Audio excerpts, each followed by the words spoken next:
Hello बच्चों, तो जैसा कि आप सबसे मैंने अभी लास्ट लेक्चर में डिस्कस किया about assignment number 2। Assignment number 2 का मैं कंप्लीट सॉल्यूशन वहाँ दे चुका हूँ। अब ये जो हमारा लेक्चर है ये है लेक्चर नंबर 5, जिसमें हम डिस्कस करेंगे about heterotrophic nutrition in plants. तो हीटरोट्रॉफिक न्यूट्रिशन इन प्लांट को समझने के लिए इस टॉपिक को बहुत ध्यान से देखिएगा, जस्ट बिकॉज यहाँ पर बहुत सारे इंपॉर्टेंट फैक्टर्स निकल के आने वाले हैं जो आपके लिए बहुत ज़्यादा यूज़फुल होंगे और बहुत इम्पॉर्टेंट भी होंगे। ठीक है, तो हमारे इंपॉर्टेंट क्वेश्चंस यहीं से ज़्यादातर बनते हैं, इसलिए इसको बहुत ध्यान से देखिएगा। So now let's go. Hello बच्चों, तो अभी जैसा कि हमने डिस्कस किया अभी आपके जितने भी टॉपिक्स थे उनके बारे में, सो यहाँ हमारे पास में ये जो टॉपिक है ये है about chapter number 1। Chapter number 1 जो है हमारे पास nutrition in plant. Nutrition in plant में आज हम पढ़ेंगे about heterotrophic nutrition in plants. So that is lecture number 5। इसको बड़े ध्यान से देखिएगा because it is very important, जैसा मैंने अभी बताया भी था। तो अभी आप इसको आगे देख रहे हैं। जैसे कि हम अगर नेक्स्ट देखें, सो कहाँ से स्टार्ट करेंगे? हीटरोट्रॉफिक न्यूट्रिशन इन प्लांट्स से। So heterotrophic nutrition in plants का मतलब क्या होगा? Plants which do not have chlorophyll and can not make their own food, so that are ऐसे प्लांट्स जो हमारे पास में क्या होंगे, जो अपना जिनमें क्लोरोफिल नहीं होगा और जो अपना फूड नहीं बना पाएंगे, that is known as heterotrophic plants. Okay, and then such plants depend on the food produced by the other plants to survive. मतलब अगर ये सर्वाइव करना चाहते हैं तो ये किसी और प्लांट पर डिपेंड करेंगे। सो आगे हम देखते हैं plants that follows heterotrophic mode of nutrition are called heterotrophic plants. मतलब ऐसे प्लांट जो हीटरोट्रॉफिक मोड ऑफ न्यूट्रिशन के ऊपर डिपेंड करेंगे उनको क्या बोलेंगे? हीटरोट्रॉफिक प्लांट्स कहेंगे।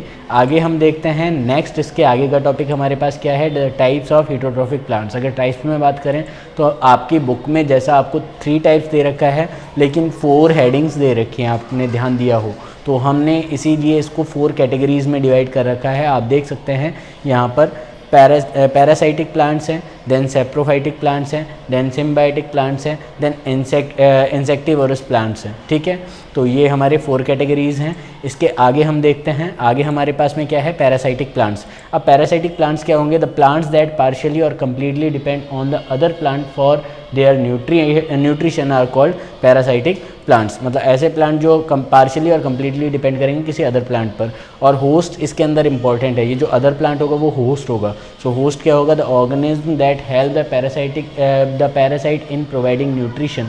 Okay, so that is known as host. आगे हम इसके बात करें तो आगे क्या होगा? इसके कुछ एग्जांपल्स हैं, जैसे कि कसकटा, जिसे डॉडर प्लांट भी बोलते हैं, या फिर सैंडलवुड ट्री। ठीक है, दीज आर द एग्जांपल्स। अब इसके आगे हम चलते हैं नेक्स्ट टॉपिक हमारे पास क्या है? Saprophytic plants. सेप्रोफाइटिक प्लांट्स हमारे पास क्या होंगे? The saprophytic plants obtain their nutrition from the dead and decaying plants and animals. मतलब ये dead and decaying plants and animal matter के से अपना फूड जनरेट करेंगे। इसके अलावा आगे अगर देखें तो these plants often have no leaves at all. मतलब इनमें कोई भी लीव्स नहीं होती है, कोई लीव होती नहीं है इनमें। ठीक है, सबसे इंपॉर्टेंट बात यहाँ पर है।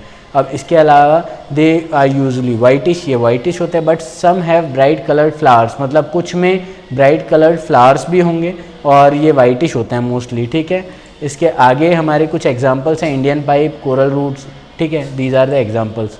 सेप्रोफाइटिक प्लांट्स हो गया। अब इसके आगे देखते हैं सिम्बायोटिक प्लांट्स। सिम्बायोटिक प्लांट्स हमारे पास क्या होंगे? Some plants live in association with other organism in which both the partners mutually gain from each other. मतलब दोनों पार्टनर का बेनिफिट होता है, मतलब एक का बेनिफिट दूसरे से, दूसरे का पहले से, ये दोनों एक दूसरे से जुड़े हुए होते हैं।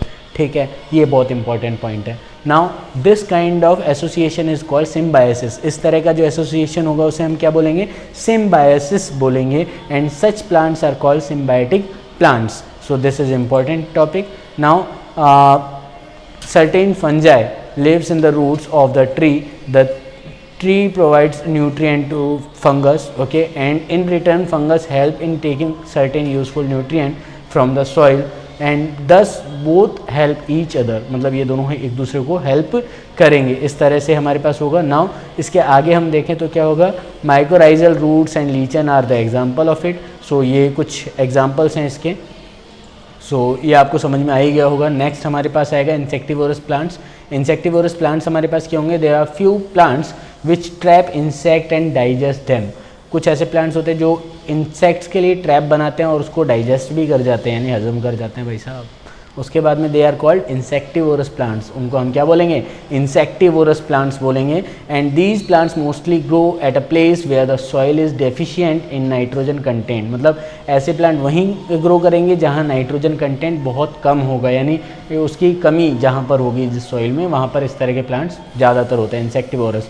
And to fulfil their nitrogen requirement these plants eat insect, मतलब ये अपनी नाइट्रोजन रिक्वायरमेंट को फुलफिल करने के लिए क्या करेंगे, इंसेक्ट्स को खा जाएंगे। और इसके कुछ एग्जांपल हैं, पिचर प्लांट हो गया या फिर Venus fly trap. Okay, now next हम आगे बढ़ते हैं। आगे हमारे पास है replenishment of nutrient in soil, मतलब ये आपने लास्ट क्लास में पढ़ा होगा, जो सॉइल है उसकी कमी अगर न्यूट्रिएंट्स की हो जाती है तो वहाँ क्या करेंगे, उसको रिप्लेनिश करेंगे। तो वो हम क्या करेंगे, देखो, due to the absorption of water and nutrients from the soil and the amount of nutrients in the soil keeps on declining. Okay, मतलब जैसे कंटिन्यू यूज़ करेंगे ना तो उसके बाद क्या होगा, धीरे धीरे वो क्या होगा, उसमें जो न्यूट्रिएंट होगा उसकी कमी होती जाएगी। और अगर ऐसी कमी होती जाएगी सो वहाँ पर क्या होगा, so the nutrients need to be added from time to time for avoid depletion of certain nutrients, मतलब किसी भी न्यूट्रिएंट की कमी हो जाए उसके लिए उसको क्या करना पड़ेगा, टाइम टू टाइम न्यूट्रिएंट्स उसको देने पड़ेंगे, उसको एक्स्ट्रा न्यूट्रिएंट्स देने पड़ेंगे। Okay,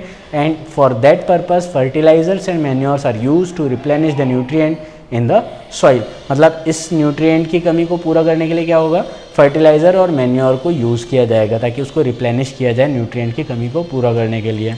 Now some bacteria also help plants for increasing the nutrient in the soil such as rhizobium, मतलब कुछ बैक्टीरियाज भी हैं जो इसको हेल्प करेंगे, जैसे राइजोबियम इसके जो न्यूट्रिशन की कमी होगी उसको पूरा करने में बहुत हेल्प करता है।